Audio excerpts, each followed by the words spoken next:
What's going on, everybody? If you didn't already know, we're doing a little series about Americans reacting to different things worldwide. Today we've got European Stereotypes Explained. Don't forget to like, don't forget to subscribe. Let's figure out what's exactly happening with this. Europe.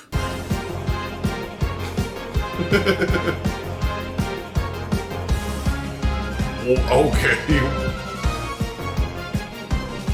Oh my goodness, what? Every Midwestern white girl's favorite continent, and also a region chock full of stereotypes. In the past, we've explained them all, from every and any country in the Balkans, no matter how small. That's cause you're not a country. What?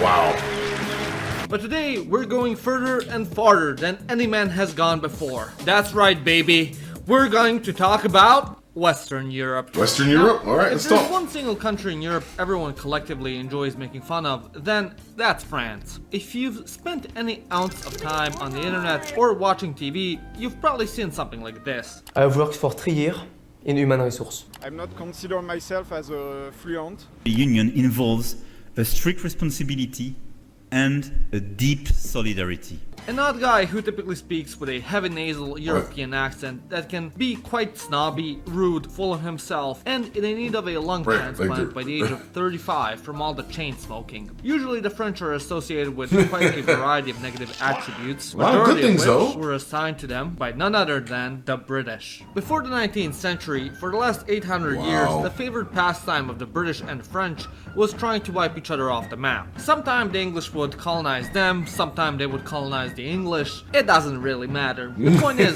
during the time of French rule and later on regular rule, a lot of the ruling class were of French or Norman origin. As the ruling class tends to do, they focused on distinguishing themselves from meager peasants by doing weird activities and taking a liking to fine arts. Whoa. Because of which, even to this day, a lot of vocabulary for arts, law, fashion, politics, gastronomy come from the French language. Thus, as any normal sound people, the British saw this ruling class as absolutely pretentious and full of themselves, and then ended up subsequently assigning the stereotype to the entire nation. Nee, jij Zet smug. naar de rijstveld, jij vuile sodomiet! Known across the continent as swamp Germans for their language that sounds like German from a fever dream, and their habitat that consists of unusable marshlands they somehow turned usable, the Dutch are another group of people across Europe like to poke fun at. To the less informed, the Netherlands is a home of stoners, potheads, and crazy European casual sex. Most of this image comes from the tourist's impression of Amsterdam, due to its hundreds of special coffee shops and infamous red light district. Yet, despite this, the Dutch are actually some of the lowest regular users of the devil's lettuce in Europe. However, a more prevailing stereotype about the Dutch is that they are stingy. As a common joke in Belgium would... You know what's funny? Because I've never been to Europe, I am seeing these stereotypes and them talking about this and saying, yes, I've heard of the red light district, I've heard of Amsterdam and how, incredibly high people get, but I didn't realize that they were stingy. I would have never put a label of stingy on the folks there. It's interesting what people who are well versed in the area and who have been there understand about what the stereotypes could be. Put it, how does a Dutchman make a cake? He goes to his neighbor to borrow 4 cups of flour, 3 eggs, a cup of milk, and etc, etc. Because of the stereotype, in English, there's a term, going Dutch. Going Dutch. Oh yeah, splitting the bill, yeah. Because apparently it is a cardinal sin in the Netherlands to treat That's someone. where that came During from? house parties in the Netherlands, every guest only receives 1 cube of cheese and lunch meat, rather than a nice full platter. I don't really know where this stereotype originates from, but if you do, please let me know in the comment section down below. It's funny. also a great stereotype that the Dutch are the bluntest people on earth. In Dutch, there's even a word for it. Bespreekbaarheid. Meaning that everything can and should be spoken out loud. So, if you've got a major insecurity that's caused you never to post any pictures of yourself on social media, then you better avoid the Netherlands. Don't go there. It is believed that this stereotype comes from the country's Calvinist identity. Within the Calvinist church, individual efficiency, reliability, and honest self-introspection are greatly encouraged. So, because of this, in other words, the they're Netherlands real. became, well, blunt. Without acid cup from Germany, everybody would be lost. A country is responsible for the holographic map. If there's one country- it doesn't. You're gonna get me there. So, in other words, if you go to the Netherlands, the people there are blunt and real. They're going to say what they think about you and what they feel in the name of honesty, of course. Not to be rude, just to be honest. In Europe, nay, the world, that everyone has something to say about, then that's Germany. Some of the more global stereotypes about the Germans are that they're obsessed with rules and order, they can't stand not being punctual, and if a train leaves by just 1.5 minutes later than it's supposed to, they have a brain aneurysm and die. And of course, they lack more humor than a graveyard filled with babies. Interestingly enough, it seems that quite a bit of today's modern German national character can be tracked back to the man who ruined Europe and is single-handedly to blame for the existence of megachurches. Martin Luther, the Protestant reformer. Alongside being known for nailing posters on churches and trolling the Catholics, Luther was also quite famous for his love of books and beer. In addition to this, he was also known for his love of order and rules. One of Martin Luther's best-known quotes is, "Ordnung muss sein unter den Leuten," what does that meaning mean? there must be order among the people. And okay. as you know, Luther and his teachings were embraced by Germans with open arms. Thus, as a result, characteristics associated with the Pope's greatest enemy also got associated with Germans. These stereotypes of orderliness and rigidness further got associated with people due to the Prussians as well, due to Prussia being a highly militarized society which valued order and discipline. As such, the Germans today will never live down the jokes of not being able to have fun and only giving their dogs a total of 10 allowed barks per day. Are you from Austria? No, I'm from Germany. Oh, it's the same thing, isn't it? Uh-oh. Fighting worse. Now, I know what you're thinking. Janos, why are you putting in Austrians here as well? They're just Germans' light version. And yes, you're right, for the most part. A lot of the stereotypes that are associated with Germans are associated with the Austrians as well. However, while we perceive them as the same people, in the German-speaking world, this could not be far from the case. Believe it or not, in Germany, the Austrians are considered as the extroverts and friendly bunch. I know, it's wild, isn't it? Because of this and their tendency to be more rural and because of their funny accent and dialect. Hallo? Ich mag das 2 Bier bitte und ein Weißwein Schorle. Oder, sehr Chef. Oder, ja, komm 2 Bier und eine Spitze bitte.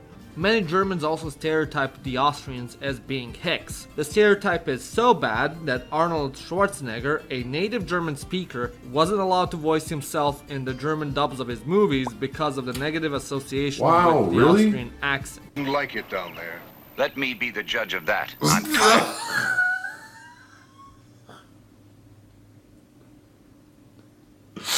Is that real?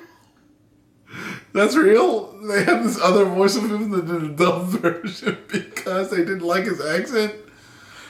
That's interesting. I don't think I ever even realized. I've never seen this. This is Hercules, I guess, from a long time ago. I've never seen this movie. But I don't know if I could find a dub version, but I think I should watch it. Although, I wouldn't be able to watch it very long because that's very distracting. Of the same old faces. The same old things. Like it down there. Fütyűz meg és hazudsz, mert egy szar szemét szaralak vagy.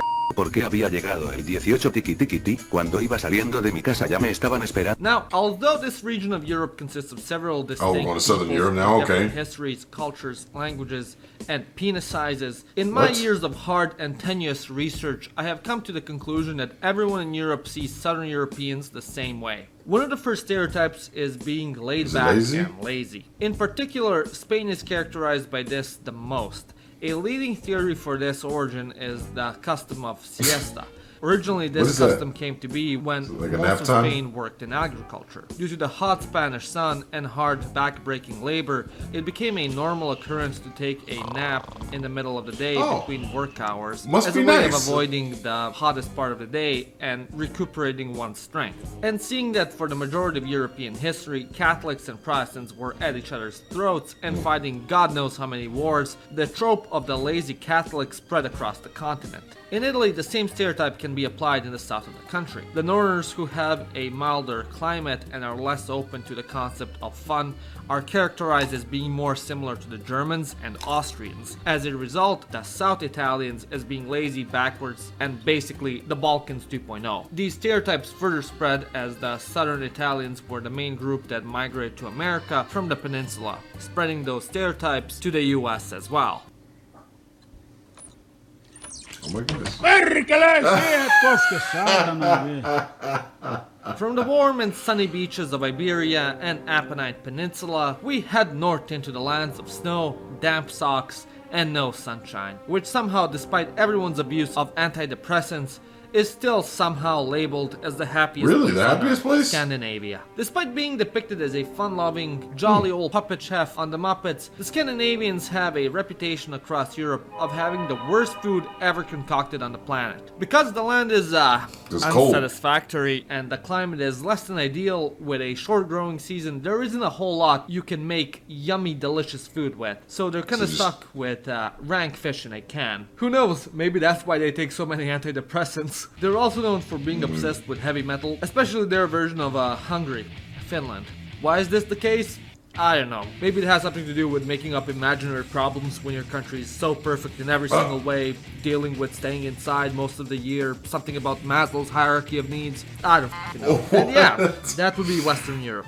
I know, not nearly as fun as the Balkans, but what can you do? Anyways, what are some of your favorite stereotypes from Western Europe? And are there any stereotypes I missed? Let me know in the comments. That is great. And in my mind, I'm saying, when I watch these kind of things, I never had the chance to go. I still would like my chance to go to Europe and see these European stereotypes explained and see if any of them are true, especially Amsterdam. I've heard a lot about that. Always wanted to go.